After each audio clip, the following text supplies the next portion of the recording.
Quelque chose de profondément inquiétant est en train de se produire à travers les États-Unis. Des quartiers entiers s'éteignent lentement, comme figés dans le temps. Des maisons abandonnées, des jardins envahis par les herbes, et des rues autrefois animées par les rires sont désormais plongées dans un silence pesant.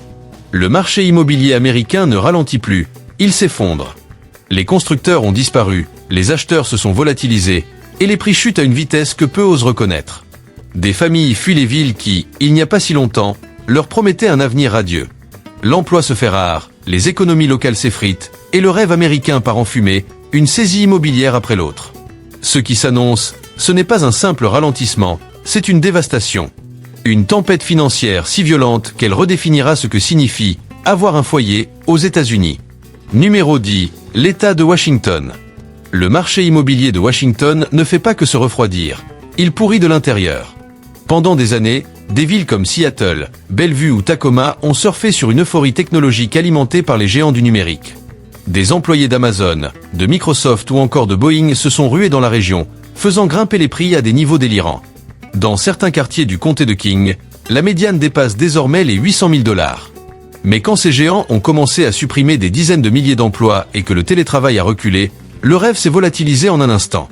L'offre de logement a bondi de 21% en un an, tandis que les ventes ont chuté à leur plus bas niveau depuis 2011.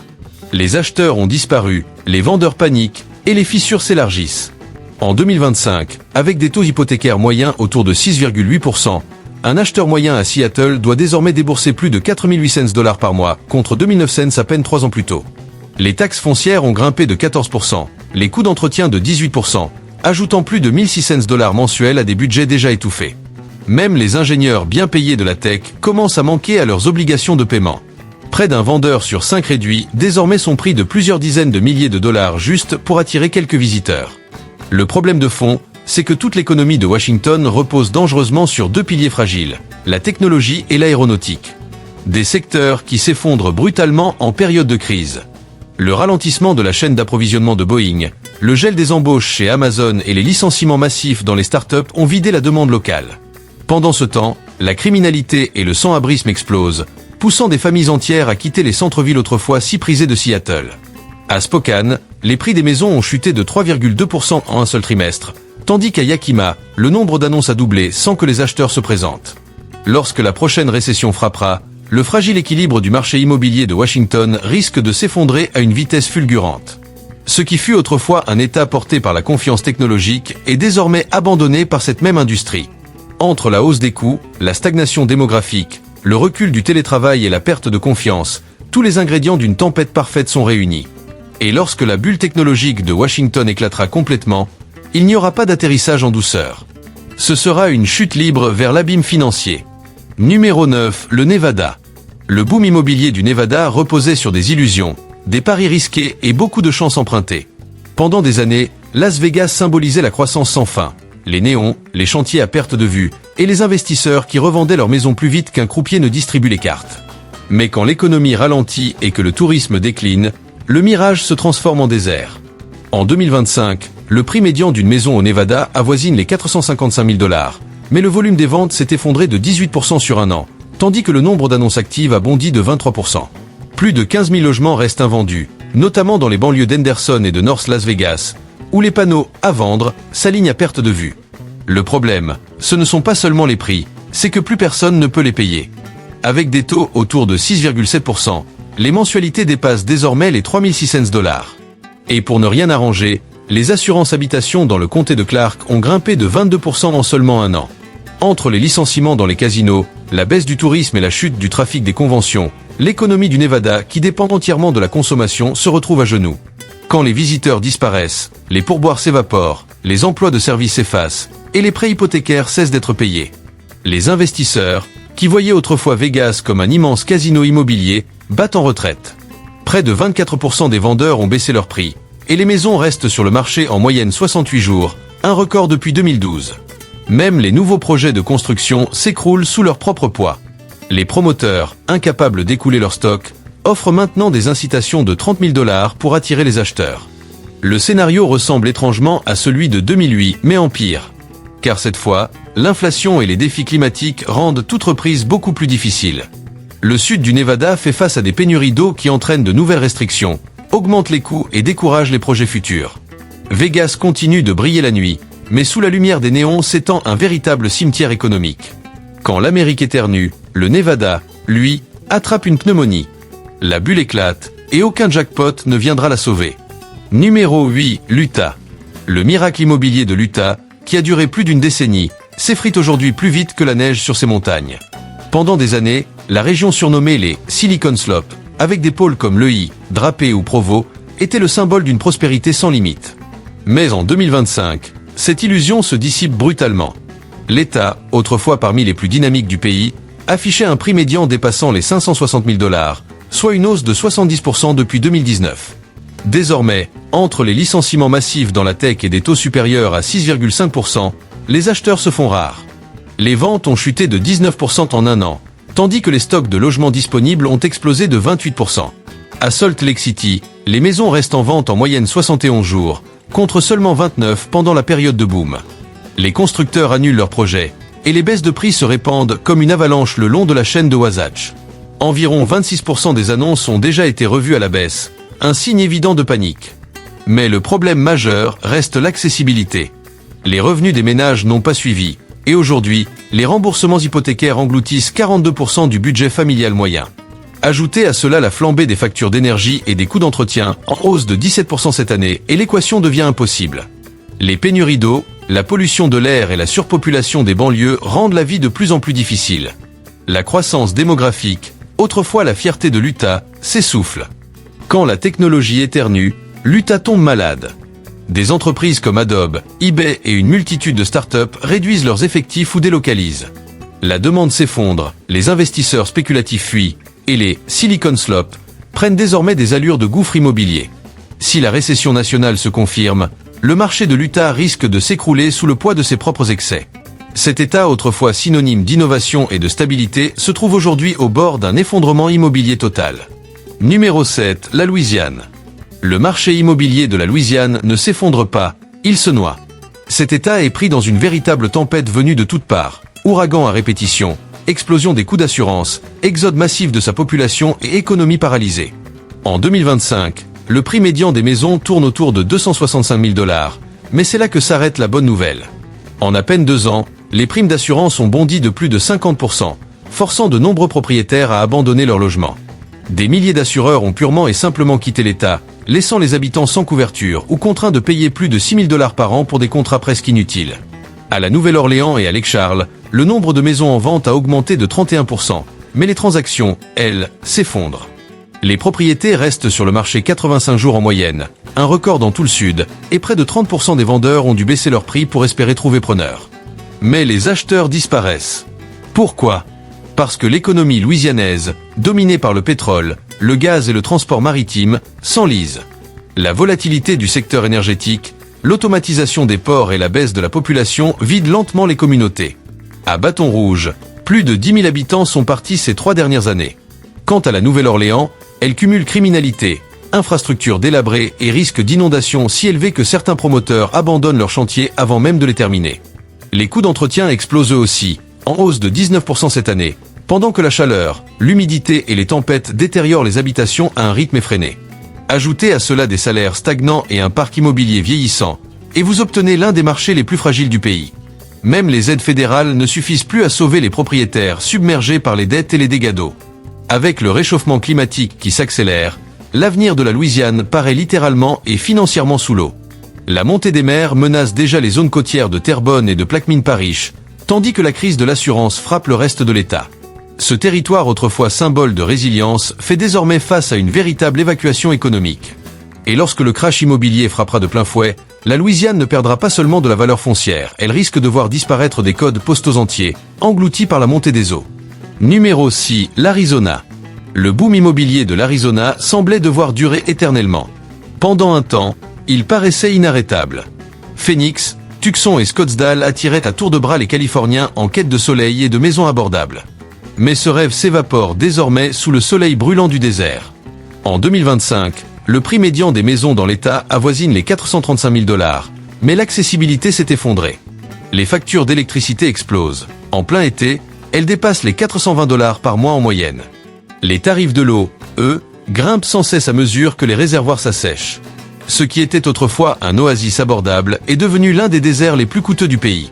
L'offre de logement a bondi de 25% en un an, et 27% des propriétaires ont déjà réduit leur prix face à l'effondrement de la demande.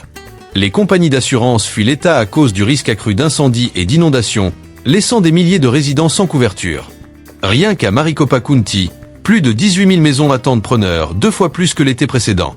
Avec des taux hypothécaires proches de 6,7%, les mensualités dépassent maintenant les 3 200 $, excluant les familles de la classe moyenne et les retraités qui, jusqu'ici, faisaient vivre le marché. Et puis, il y a la chaleur. L'Arizona enregistre désormais 35 jours par an à plus de 43 degrés Celsius, pulvérisant tous les records. La migration climatique s'inverse. Les gens ne viennent plus chercher le soleil, ils fuient les étés invivables, les restrictions d'eau et les primes d'assurance qui s'envolent. Des villes comme Buckeye ou Goodyear, autrefois en plein essor, voient désormais leurs projets de construction suspendus. L'économie de l'Arizona, étroitement liée à la construction et à l'arrivée de nouveaux habitants, s'essouffle rapidement. Et quand les gens cessent de s'installer, tout le modèle s'effondre. Les retraités et les télétravailleurs, qui avaient sauvé le marché durant la pandémie, vendent aujourd'hui leurs maisons tous en même temps. L'offre explose, la demande s'évapore, les prix vont chuter brutalement. Le rêve de l'Arizona, celui des maisons bon marché, du soleil et des impôts faibles, n'est plus qu'un mirage. Ce qui reste, c'est un marché en surchauffe, dans tous les sens du terme. Quand la prochaine tempête économique arrivera, l'Arizona ne fera pas que ralentir. Il s'écrasera de plein fouet sur le sol aride du désert. Numéro 5, le Colorado. Pendant des années, le marché immobilier du Colorado a défié toute logique. Denver, Boulder et Fort Collins sont devenus des terrains de jeu pour les télétravailleurs, les investisseurs et les amoureux de la montagne prêts à payer n'importe quel prix pour un bout de ce paradis alpin. Mais la gravité finit toujours par reprendre ses droits.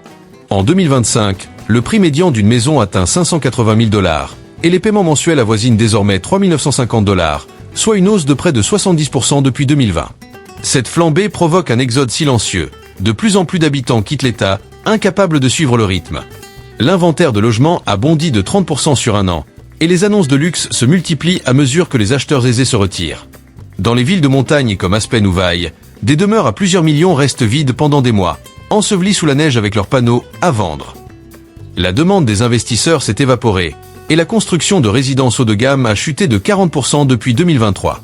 L'économie du Colorado, au-delà de l'immobilier, commence elle aussi à craquer. Le tourisme, qui génère près de 14 milliards de dollars chaque année, est en baisse à cause de la diminution du trafic, des incendies de forêt et des hivers de plus en plus imprévisibles. Les zones agricoles manquent d'eau, ce qui fait grimper les coûts et freine le développement. Des villes autrefois abordables comme Pueblo ou Grand Junction voient désormais la pauvreté et le sans-abrisme grimper en flèche. Le problème ne vient pas seulement du prix des maisons, c'est tout le coût de la vie qui explose. Les frais d'entretien ont augmenté de 17%, les services publics de 11%, et les taxes foncières atteignent des records. Même les locataires s'en vont, les taux de vacances ayant grimpé de 22%, un niveau jamais vu depuis plus d'une décennie. Le Colorado s'était vendu comme l'état de la liberté, de l'air pur, des bons emplois et des panoramas à couper le souffle. Mais aujourd'hui, ces montagnes qui faisaient rêver semblent crouler sous une avalanche économique. Et lorsque la crise immobilière s'accélérera, le marché s'effondrera lui aussi, rapide, brutal et impossible à arrêter. L'état symbole de luxe et de nature sauvage se retrouve désormais au bord d'un précipice financier. Numéro 4, Hawaï.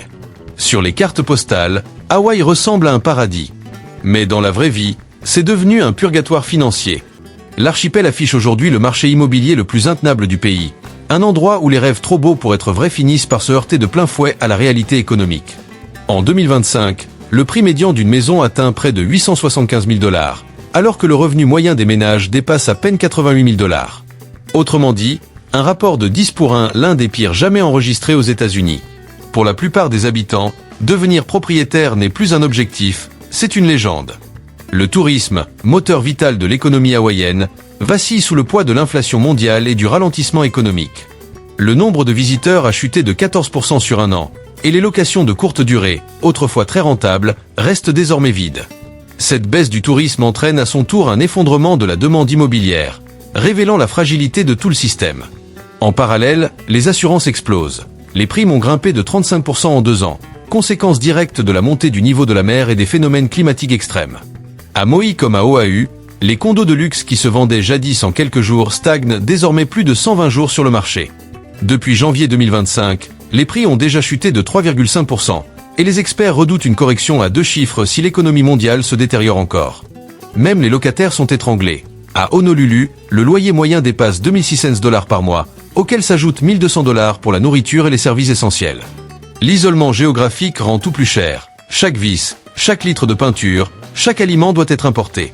Les coûts d'entretien ont bondi de 19%, et les assurances côtières atteignent désormais $6000 par an pour de simples maisons. Entre infrastructures vieillissantes, risques constants d'incendies et d'inondations, la vie sur ces îles paradisiaques devient un véritable étau. Et lorsque la récession frappera, le marché d'Hawaï ne se contentera pas de ralentir, il s'effondrera. De plus en plus de locaux quittent les lieux, remplacés par des propriétaires absents et des résidences fantômes. Le rêve américain s'arrête là où commence l'océan, car à Hawaï, le paradis n'est plus accessible à ceux qui y vivent. Numéro 3, Californie. La Californie, jadis symbole éclatant du rêve américain, est aujourd'hui le théâtre d'un cauchemar immobilier. Pendant des décennies, elle a incarné la réussite. Plage dorée, soleil permanent, villa à plusieurs millions. Mais en 2025, cet éclat s'est transformé en mirage. Le prix médian d'une maison s'élève à $760 000, tandis que le revenu moyen plafonne autour de $91 000, soit un ratio de plus de 8 pour 1. L'équation ne tient plus, et les conséquences se font déjà sentir. Rien qu'en 2025, la Californie a vu $16 milliards s'envoler en valeur immobilière, avec des chutes marquées à San Francisco, Los Angeles et San Diego. Plus de 30% des annonces ont dû baisser leur prix, et les logements restent sur le marché 78 jours en moyenne, un record depuis la crise de 2009. Les taux hypothécaires dépassent 6,6%, portant les mensualités moyennes à plus de $5200, un fardeau insupportable pour la majorité des primo-accédants. Et les locataires ne sont pas mieux lotis. À Los Angeles, le loyer moyen avoisine $2900, poussant des milliers de familles à s'endetter ou à fuir l'État. Mais derrière ces chiffres se cache une crise bien plus profonde. La Californie affronte un enchaînement sans précédent de problèmes. Explosion du sans-abrisme, criminalité, incendie, sécheresse, effondrement du marché de l'assurance et exode massif. Rien qu'en 2024, plus de 400 000 personnes ont quitté l'État, entraînant une baisse de population pour la 3e année consécutive. Les grandes entreprises suivent le mouvement. Tesla, Oracle, Chevron et bien d'autres ont délocalisé leurs sièges vers des États moins coûteux comme le Texas ou le Nevada. Pendant ce temps, les compagnies d'assurance désertent les zones à risque d'incendie, rendant certaines propriétés invendables et inassurables. Les coûts de maintenance et d'énergie grimpent de 19%, et les taxes foncières ajoutent plusieurs milliers de dollars par an. Malgré les promesses répétées du gouvernement de construire des logements abordables, les réformes arrivent trop tard et les budgets sont insuffisants. La réalité, c'est que la Californie a bâti un modèle pour millionnaires, pas pour familles. Et aujourd'hui, chaque faille de ce système menace de s'effondrer. Lors du prochain choc économique, l'État doré ne brillera plus, il se fissurera de part en part. Numéro 2, Texas. Le Texas, autrefois terre de prospérité et d'opportunités, est en train de se transformer en gouffre financier. Zéro impôt sur le revenu, logements accessibles, croissance fulgurante, c'était le rêve. Mais en 2025, ce rêve tourne au cauchemar. Le prix médian d'une maison atteint $360 000, mais le coût de la vie explose. Taxes foncières, assurances, factures d'énergie, tout s'envole. On estime déjà à $32 milliards la perte de valeur du parc immobilier, principalement à Austin, Dallas et Houston. Pendant la pandémie, les prix avaient grimpé de près de 60%, stimulés par la migration et la spéculation. Aujourd'hui, la bulle se dégonfle brutalement. À Austin, les prix ont chuté de 8% en un an, tandis que le nombre de biens à vendre a bondi de 26%, un record depuis 10 ans. Les primes d'assurance, elles, ont explosé jusqu'à 40% dans les zones côtières exposées aux ouragans, et les taxes foncières dans le comté de Dallas ont augmenté de 13%. Même les piliers économiques du Texas tremblent. Le secteur de l'énergie vacille avec la volatilité du pétrole et la montée des énergies renouvelables. Les licenciements s'étendent dans l'industrie manufacturière, et les chantiers ralentissent face à la hausse des coûts. Ajoutez à cela des étés étouffants. Les factures d'électricité dépassent souvent $420 par mois, et les compagnies d'assurance se retirent de plus en plus du marché. Les frais d'entretien bondissent de 18%, et les paiements mensuels à Austin frôlent désormais $3400. Pour la classe moyenne, le rêve s'écroule. Le problème, c'est que le Texas a bâti son expansion sur une croissance démographique infinie et une énergie bon marché. Or, ces deux moteurs s'essoufflent. La migration ralentit, le climat se déchaîne, et la base de ce boom se fissure. Les analystes prévoient une baisse de 10 à 15% des prix d'ici 2026. Le Texas a longtemps vanté sa démesure, mais aujourd'hui, c'est la taille de son désastre qui impressionne. L'étoile solitaire ne brille plus, Elle vacille sous le poids de sa propre surchauffe. Numéro 1. Floride. La Floride, symbole du soleil et du rêve côtier, voit son illusion se briser plus vite que son littoral. L'État, jadis pris d'assaut après la pandémie, devient l'épicentre du prochain effondrement immobilier américain. Le prix médian d'une maison tourne autour de 410 000 $, mais les coûts d'assurance, de taxes et de climat rendent la vie intenable. En 2025, le marché floridien a perdu environ 10 milliards de dollars en valeur, avec des baisses marquées à Cap Coral, Tampa et Naples. L'offre de logement a bondi de 31% en un an, et une annonce sur 4 affiche une réduction de prix. Les maisons restent en vente 72 jours en moyenne, soit 2 fois plus qu'en 2024. La crise de l'assurance est dramatique. Les primes ont grimpé de plus de 300% depuis 2020. Des géants comme Farmers et AAA ont quitté l'État, laissant des milliers de propriétaires sans couverture. Certains paient désormais 8 000 $ par an pour une simple police d'assurance, un record national. En ajoutant les taxes et les services, beaucoup de ménages supportent des coûts mensuels dépassant 4 000 $, soit plus du double de la moyenne américaine. Mais le pire reste le climat. Inondations records, intrusions d'eau salée, ouragans de catégorie 4, des quartiers entiers deviennent inassurables. L'érosion côtière détruit des milliards en biens, et les vagues de chaleur prolongées transforment la Floride en fournaise. Le tourisme, pilier de l'économie, s'essouffle à son tour, étouffé par l'instabilité et l'effondrement des infrastructures. Quant à la migration, autrefois source de prospérité, elle s'inverse. Les gens partent aussi vite qu'ils étaient venus. Le marché floridien ne se dégonfle pas doucement, il explose. Et quand surviendra la prochaine tempête, qu'elle soit météorologique ou économique, les répercussions toucheront tout le pays. Les plages resteront splendides, mais pour beaucoup de propriétaires, le rêve tournera définitivement au cauchemar. En Floride, le paradis a tout simplement été vendu et perdu.